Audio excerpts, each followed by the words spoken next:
What's up, y'all? It's your brother in the footwork, DJ Cornerstone, and you are watching Give Us the Works on the Foot Workout channel, where I interview various dancers, DJs, and producers. So listen up and pay attention while our guest today gives us the works.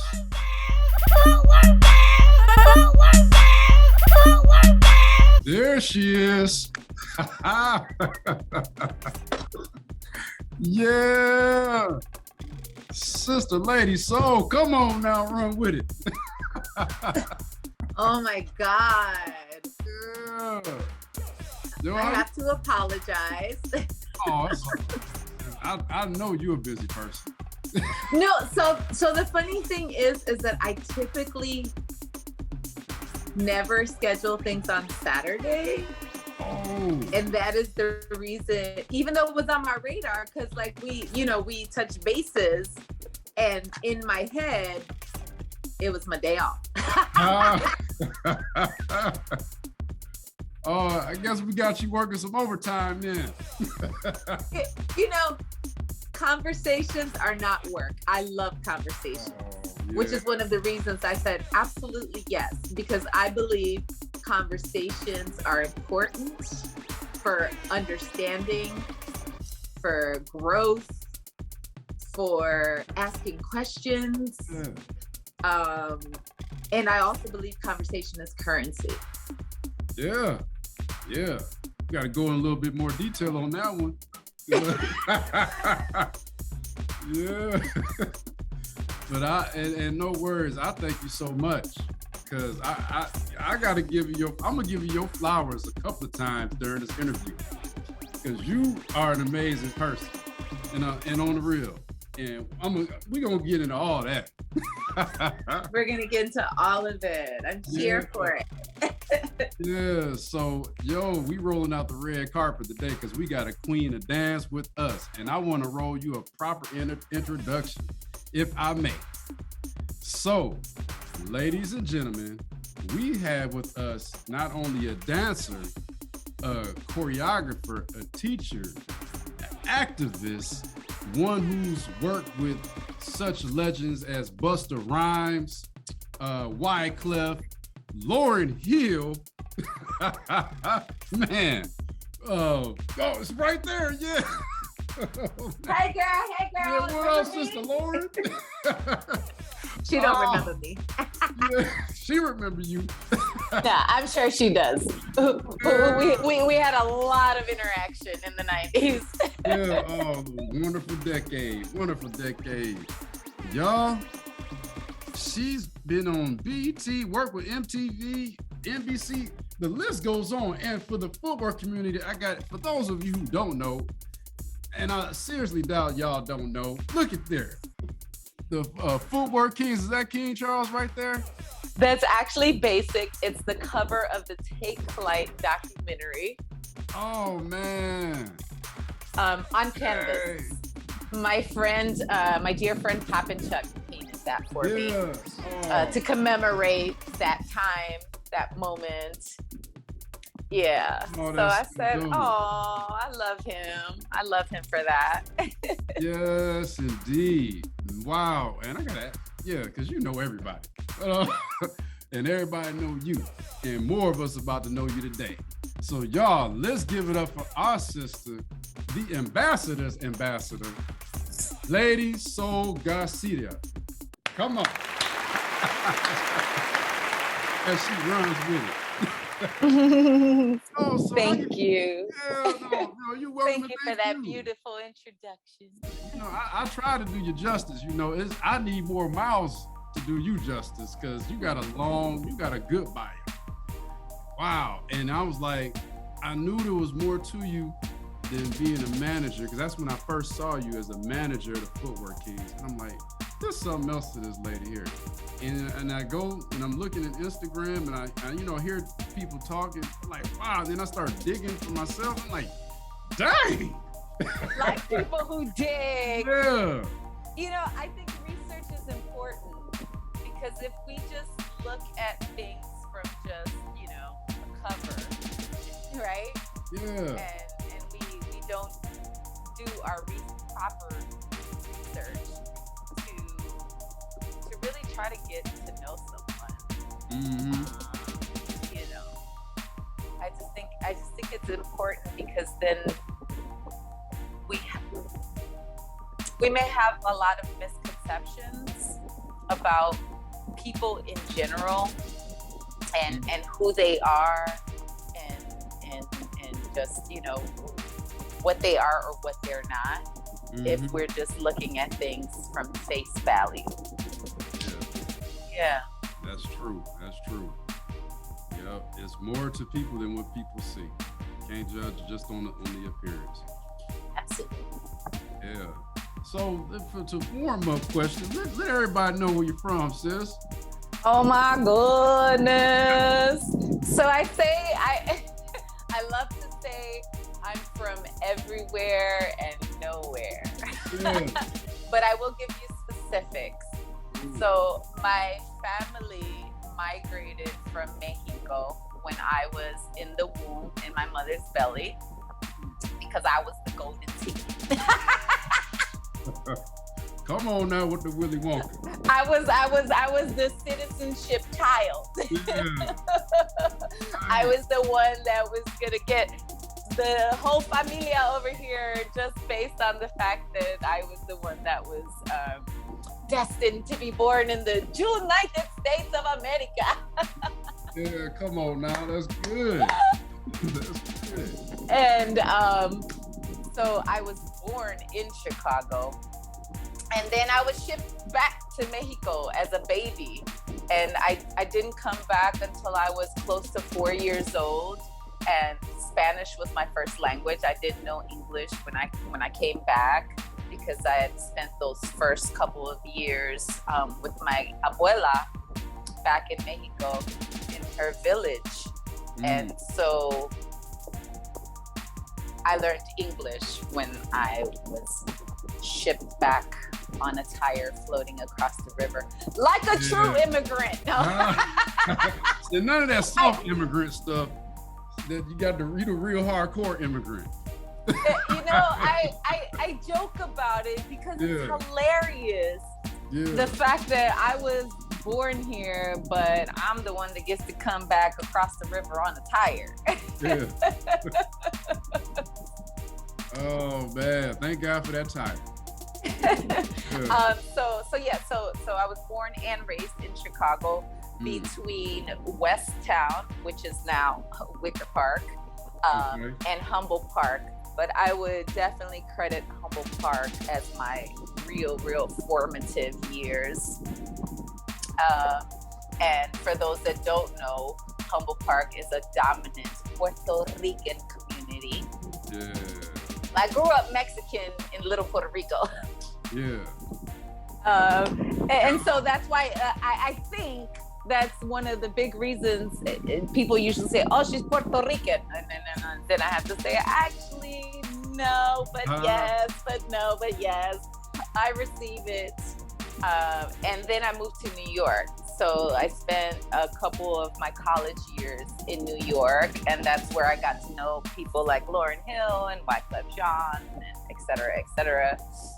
And then after New York, I left New York because I was going on tour to South Africa. So I came back home, and so I was traveling in and out of Chicago with a lot of different house music artists, including Mr. Percolator, Cashmere, Come Dache. on now, what? What? I'm actually in that music video. You can find me in the Percolator music video. Oh, so man. So yes, I'm Chicago classic. Yes. Oh man, I'm loving this. I gotta look at the video now. I gotta punch. I'm gonna get a highlighter, man. That's what you need. So I'm wearing these long dookie braids. Braids because back then I wanted to be like Josie Harris, who was a fly girl. Oh. Who not only was she a fly girl, she was hip hop dance royalty. She appeared in so many music videos, including Remember the Time. So you'll see her vividly. She's this brown-skinned Puerto Rican and Black or Afro-Latinas, people love to say, in Michael Jackson's Remember the Time video. And then she, obviously, her biggest mark in dance history was being a fly girl. On a living color. Yeah. So I wanted to be Josie Harris. So the hilarious part about that is that, you know, I'm this light skinned and I wanted to be Josie Harris. Yeah. So I would go to the West Side and get my hair braided and sit there for 8 hours at this the woman's house out west. Yeah. While she braided my hair. And so yeah, so if you see a braided dancer in the percolator, that's me. Oh man, y'all look out for that now. Ooh yeah, when I find I'm taking a screenshot, and I'm telling you. Yes, please. And then eventually I moved to Los Angeles for a few years. And in 2003, I came back to Chicago. And I've been here ever since, raising my son, who is 18 now and about to graduate from high school. Nice. Oh man, congratulations on that. Is he going to college? Thank you. He's going to a 2-year college. He doesn't believe in spending all, well, he has his own mind about money and about not being in debt. And I can't blame him. Yes. I cannot blame him because I was in debt for a long time to New York University, and I can't blame him. And I said, okay, you want to stay and get your 2 free years of college, and then get into a 2-year BA program at a 4-year. That's cool with me. I'm not complaining. Man, he sounds like he's a wise young man.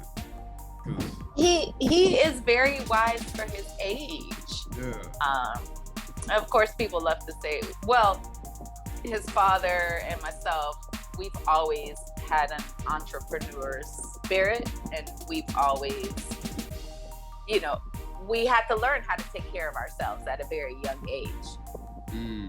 So I'm certain that some of these characteristics have been passed on to him. Man, that's cool. Absolutely. Yeah. So another question, like how long have you been dancing? I came out that way, is what I always say. So you came out whining? I can't whine. Well, no, the whining didn't happen until no, that didn't happen until the mid-90s. Actually, okay. I came out side to side, bachata salsa side to side, hip side to side. Oh man! not in circles. Yeah. Wow. So man, born to be a dancer, just born dancer. I was born that way. I was the family entertainment at the time. Yeah.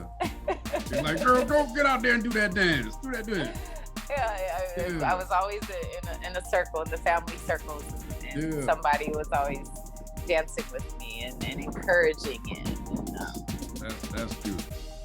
Yeah. They encourage. Yeah. Man, cool. So I know you do reggae dance hall, and you are a hip hop child. What are the other? Do you know any other dance styles? Okay, so this is how I best describe the multiple styles that I have surrounded myself with and that I have been gifted, because all these styles, from house to West African to modern, street jazz, reggae, dancehall, and 90s hip hop, have all been gifted to me by the Black community. So let's be very clear about that. And then, of course, just growing up in my own Latina family, cumbia, salsa, bachata, reggaeton, so I don't know how, it's just been a very interesting journey in dance for me. Like I said, because I've been in so many different environments where I picked up so many dance styles, dance cultures. Living on the West Coast, my guy Papa Chuck who made this painting is also a master hopper and locker. So he also taught me locking and popping fundamentals. Yeah. So you can see all of that even in my dance hall. You can see his influences on me, you know, when I'm doing my, you know, waviness in my dance hall. I could tell when I saw that post you had on Instagram, you were wearing a black outfit with Nike pants. And when you were whining, the way you flowed, I'm like, man, this is that's one of my favorite videos. Because when I looked at that video and I said, oh damn, I look like I'm damn near popping. Like, matter of fact, I think I am. Yo, you got flow like a mug. Like everything flowed. That was all freestyle, by the way. Oh yeah. That was full on freestyle. That was raw. I know I commented on that. Like dang, sis, you killing it. So it's all those influences, you know, and to the naked eye, to the naked eye or the untrained eye, it's hard to put a finger on me because of all those influences. Man, yeah, I know you wouldn't nothing to play with. No, I'm not, and I can look at you and tell where you've been training or where you've been learning or who you've been copying, and so. I recently had a very, very small interaction with a young person because I looked at one of this young person's videos and I said, oh, I see this influence and that influence. And the young person said something like, oh, well, I'm self-taught. I said, sweetheart, nobody is self-taught unless you're the first human being on earth. Wow. Because we are all standing and sitting on the shoulders of every body that came before us. So let's just have a little humility about ourselves. Yeah. You know, because as you get older as a practitioner and you teach generations of folks, you'll feel like you're being honored if somebody here and there mentions your name. They don't have to mention your name all the time. But if somebody asks you where your influence is or your training or, be humble enough to say, I've been studying this person, that person, and that person. Yeah. Nah, that's cool. Yeah, you learn. You see what I'm saying? Right, because you don't always... There are people who are unfortunate enough to actually have like a teacher in person teach them. A lot of people, such as myself, I would have to watch movies. Yes, I used to watch Janet Jackson. Yeah. And I would sit and pause and rewind and pause and play. That's how. There was no tutorials. There was no internet. There was none of that. I had a VHS. Yes, and I would pause and rewind. But even if I didn't have an actual person teaching me, I learned from her. Via Paula Abdul, because that was a lot of Paula Abdul's choreography. But again, when people ask, I say Janet. Janet was my first dance teacher. Man, and did you ever get to work with her? Oh my God. So here's the hilarious part. My dear friend from elementary school, who during high school became my dance partner. Fast forward to now, he is a bona fide celebrity hairstylist. Oh. He is now Janet Jackson's hairstylist. No way. I cannot. We both literally just like cannot believe it. I'm like, Larry, can you believe, like, do you believe it? He's like, he's like, she is so beautiful and humble, but I pinch myself, every day to to know that this is true. And I said, it's true. It's happened. You are working with an icon. Yeah. Oh man. Oh man. So big up Larry Sims. Yes. Big up Larry Sims from Chicago, from the West Side. Straight up. From the West Side. Wow. Yeah. Man, right on, brother. Come on. And Right? Can you tell Janet Jackson what's up for me? I said, listen, you will not be my friend no more if during this lifetime I don't get to meet Janet. I'm trying to tell you. So God's time. I said, don't worry, it's God's time. Yeah, I know you're excited because I follow her on Instagram too, and I see her getting ready. Like she got something coming up, and seeing her dance and everything. Like, go ahead, Janet. You know, exercise. So let me back up. Oh my Yeah. God, my mind right now is not serving me well. I did meet Janet. Larry. Oh, you did? Wait, Larry. Very briefly, Larry introduced me to Janet when he was on tour with NSYNC and I don't know why I can't think of the girl group that Lisa Left Eye Lopez brought together. Black. Yeah. Okay. Yeah. Yeah. He used to dance for Black, and Janet is really good friends with Justin Timberlake. Because he was in NSYNC, right? I want to make sure I got the boy band correct. He was in sync. Yeah. Right. Yeah. And they had a show out when we were both living in California, Larry and I. And so I got to go backstage because he was on that Black tour. And then Janet walked in. And I was just trying to hold it together. Yeah. You know, this is like Oh. you know, the biggest icon, you know, that I will always talk about Janet during my lifetime. And she was very sweet and polite, and she did give me a hug. So She did. yeah, it was short and sweet. Oh. So hopefully one day again we'll meet again through Larry. Hey. Larry, I need to be Larry's friend too then. Yo. Good luck catching up with him. No. I'm lucky if I see him once a year or once every other year. Wow. But we do stay in touch. I just don't get to see him because he's always all over the globe, always on the go. What is man? You gotta be loving that. Hard work. It's very, very, very hard work. And it's taxing work.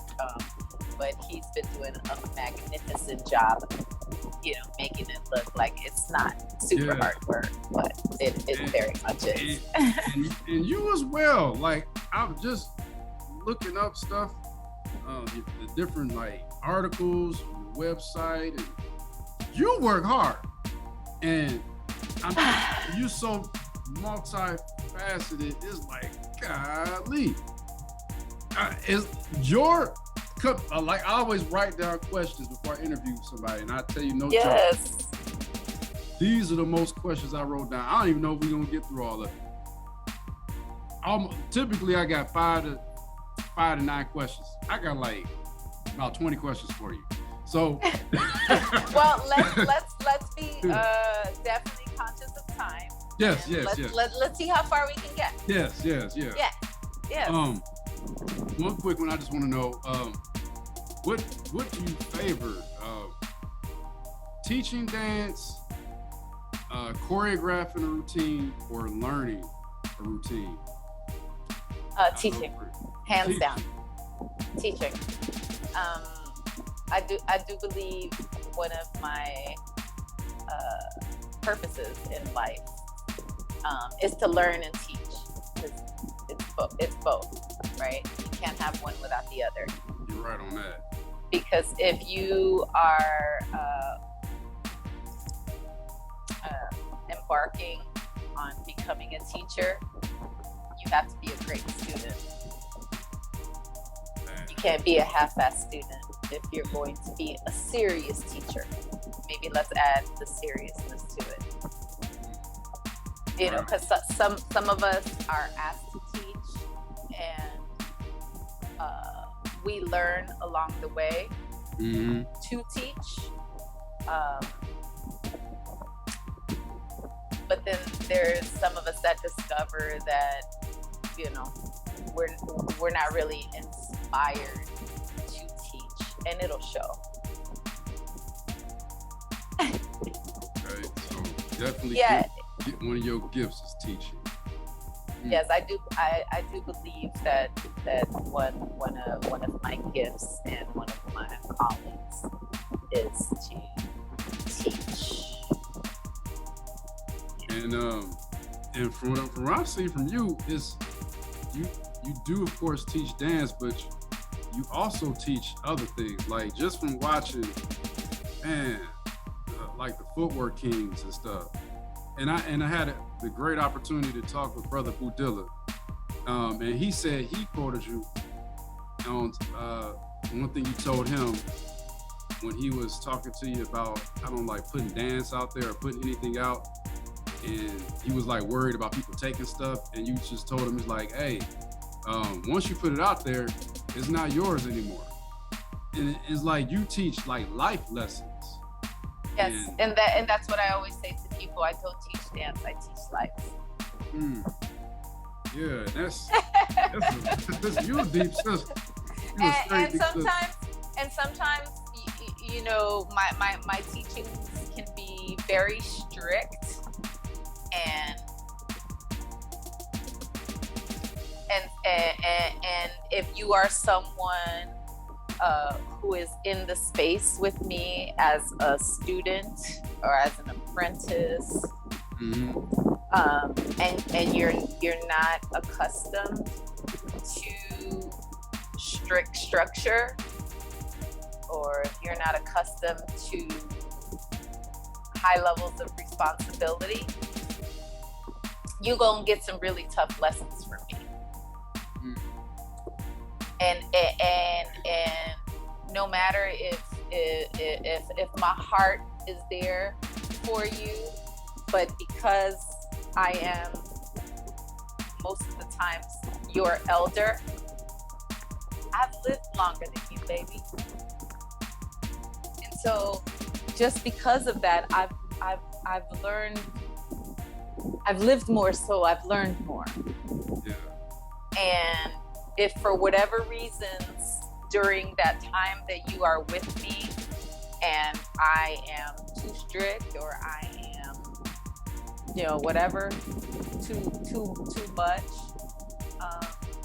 then your tough lesson is going to be that you will no longer be in my space. And then hopefully you could learn from that. Yeah. And if you circle back, that's beautiful. Because I always say, my door is always open. You just have to knock and I will open. Yeah, that's beautiful. But you have to be willing to knock, and you have to be willing to step inside, and you have to be willing to have tough conversations. And so I've learned through the years that the majority of people do not want to have tough conversations. They rather avoid you. They rather talk shit.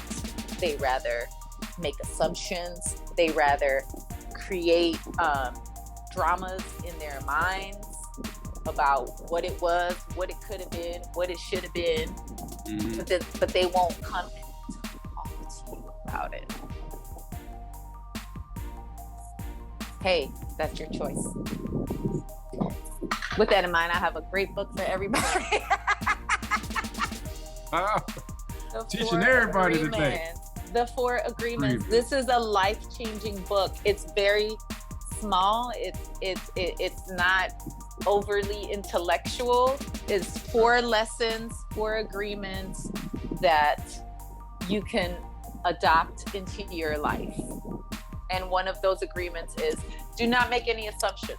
Go ask the questions. Do not assume. That's one of the great lessons. Don't take nothing personal. What anybody does, says, that's a reflection on them. They're the ones saying it. They're the ones doing it. So don't, it's so easy to take everything personal. because you think that somebody is attacking you, because you think that somebody's, you know, doing this, that, and the other. No, we have the option to control our reaction to what is going on around us. So those are 2 out of 4. Yeah, right on. Don Miguel Ruiz. Don Miguel Ruiz. Ruiz. I got to work on my Spanish. Yes, Don Miguel Ruiz. The 4 Agreement. It's a Toltec book, so it's based in Asian Mexican wisdom. Okay. Yeah. Man, right It's a wisdom book. Yeah, and it's a practical guide, is what it says. Practical because you can practice these things, these 4 simple agreements. You can practice them, and hopefully find some peace within yourself, some personal freedom. Yeah, cool. Yeah, thank you for that. Putting us on with that book, man. I know it's a gem. It's a gem. It's a gem. He was actually on what's that big podcast show where all the rappers come on? The Breakfast Club? Yes. Yes. He was on the Breakfast Club during the pandemic, still talking about this book. Yeah. Oh man. Mm-hmm. With I don't know where my head is right now. I don't know why I can't think of one of the lead guys on the Breakfast Club. Charlemagne the God. Charlemagne, yes, yeah. Charlemagne the God. I was gonna say Angela, Yeah. Got to put my hoodie on. I'm in the basement. It gets kind of cold down here. Okay. Okay. I don't want my jaw start to shake or nothing. But yeah, man, cool. All right. So you were talking about we were talking about Bootzilla and I want to life lessons. I want to jump straight to Footwork Kings, but I wanted to get into your diary first, but something tells me this is going to be a real deep conversation. But I think if we jump into Footwork Kings and how you met King Charles, that might be a little quicker. So I want to make sure I get that in, if you don't mind. Sure. So how did it come about, like you meeting King Charles or y'all meeting? Okay, so for anybody that doesn't know, I am one of 3 co-founders of Chicago's first hip-hop arts and education organization that became a 501c3 in 96, 97. Okay. There were other hip-hop programs, but we became the first hip-hop arts and education organization that was founded by 3 women, myself, Jaquanda Salter, and Jacinda Bully. So through the years, we developed a performance ensemble, which is the Kuumba Links KLP, Kuumba Links Performance Ensemble. And it just so happened that Creation had a show the same day that we did, and we shared stage pretty much at the Museum of Contemporary Arts. I had already known about King Charles because he was in the Chicago Tribune along with Creation. There was like front cover news coverage about Chicago footwork. I believe this was, I don't know, somewhere like 2005-ish. Mm-hmm. And so I introduced myself. So I said, oh, hey, I know who you are, young man. Congratulations. You know, you were in the newspaper, blase, skip, skip. I met his managers. And at the time, I was also working with another arts and education organization by the name of Urban Gateways. And Urban Gateways would give me an annual budget to hire performers to come into the schools to do performances. So I had arranged through their management for a couple of opportunities for creation to come through and perform. And I believe I also hired them for a music video with Crucial Conflict back then. As well as Twista. So I casted them for Twista, for Crucial Conflict, and eventually for Dude and Them, Watch My Feet. Well, that's it for today's show. I hope you guys enjoyed it, and I hope you learned a lot. Hey, but check it out. Support our guest of the day. Our guest information will be listed on the screen. Should be looking at it right now. The social media contacts, the individuals' websites and all that. And stay tuned because we will be continuing our conversation next week on Wednesday. Give us the works every Wednesday with your boy DJ Cornerstone. But until then, take care of yourself. God bless you. And Footwork out. Footwork out. Footwork